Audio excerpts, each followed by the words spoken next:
الله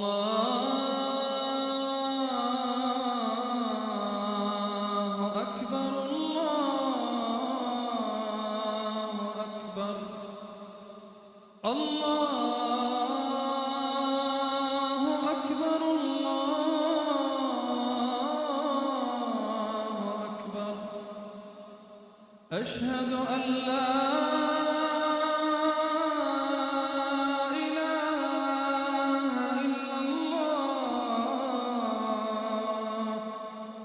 أشهد أن لا إله إلا الله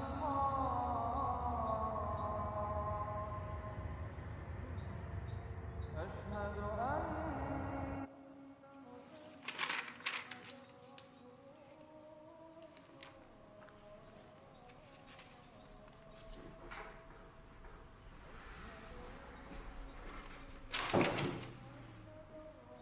Ассалаумағалейкум ва рахматуллахи ва баракату, Хайша.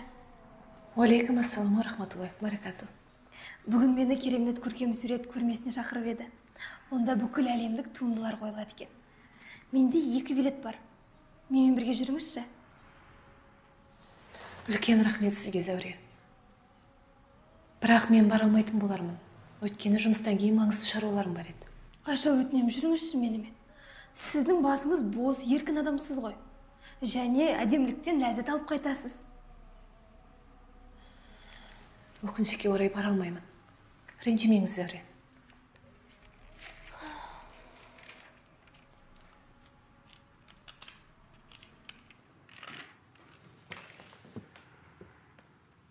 Айша, сіз сондай әдемі, сабырлы, оқыған жансыз.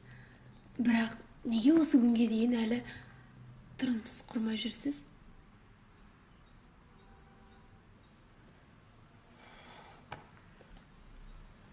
Егер білгіңіз келсе, айтайын. Бірақ жауабын айтпастан бұрын мен сізге бір уақиғаны айтып берем.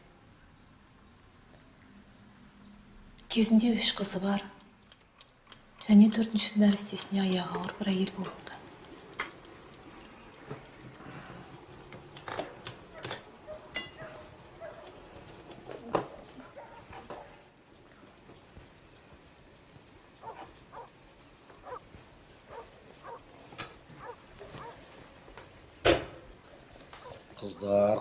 Қыздар. Өңшен қыздар.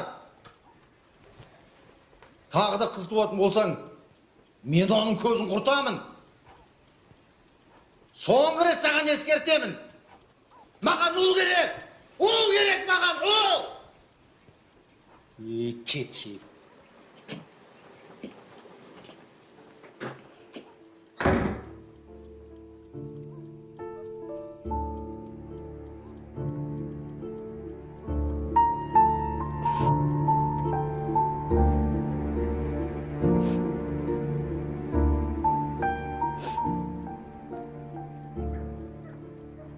Ол кісінің ұл баланы қатты күткендігі соншалық. Егер сен тағы да қыз босансаң, баладан құтылудың бар амалын жасаймын деп әйелін қорқытады. Адамның емес Алланың қалауымен дүниеге қыз бала келеді.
жалғасқан ұрыс жанжалдан кейін күйеуі нәрестені үйде қалдырамын деп шешеді. Көп ұзамай әйелдің аяғы тағы ауырлайды. Бұл жолы көптен күткен ұл баланы дүниеге алып келеді. Бірақ ұлдары дүниеге келе салысымен үлкен қыздары қайтыс болады. Бір жылдан кейін әйел тағы босанады. Бұл жолы да ұл босанғаннан кейін екінші қызы қайтыс болады. Осылайша 3 ұлы өмірге келіп, 3 қызынан айырылады. Тек қана сол 4-ші қызы ғана тірі қалады. Арадан көп уақыт өтпей, балалардың анасы да қайтыс болады. Қиыншылық орнайды.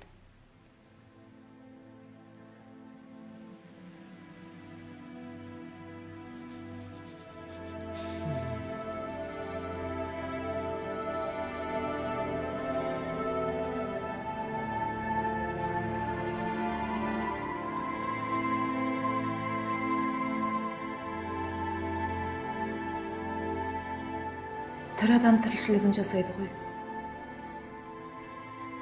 Сол 4-ші қызымен ұл балдары өсіп жетіледі.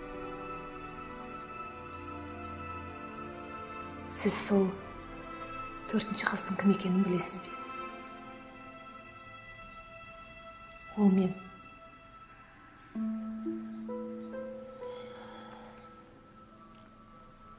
Иә, мен тұрмысқа шықпаймын.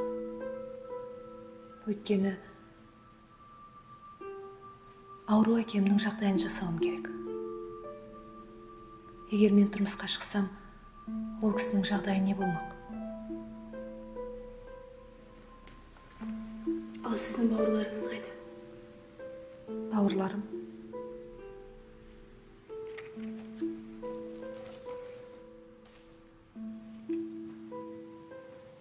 Бауырларым қазір үлкен азамат болған. Лауазымды қызметте жұмыс істейді.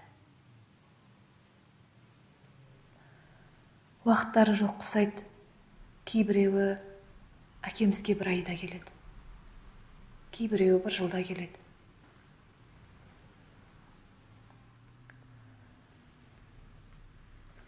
Ал бұған әкеңіз не дейді?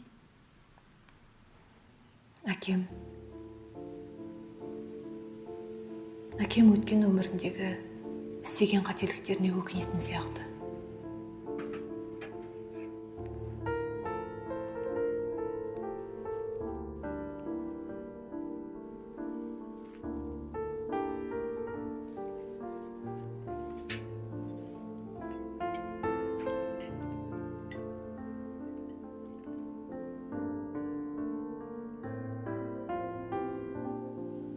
Маған көрсетпей, кейде жылап алады.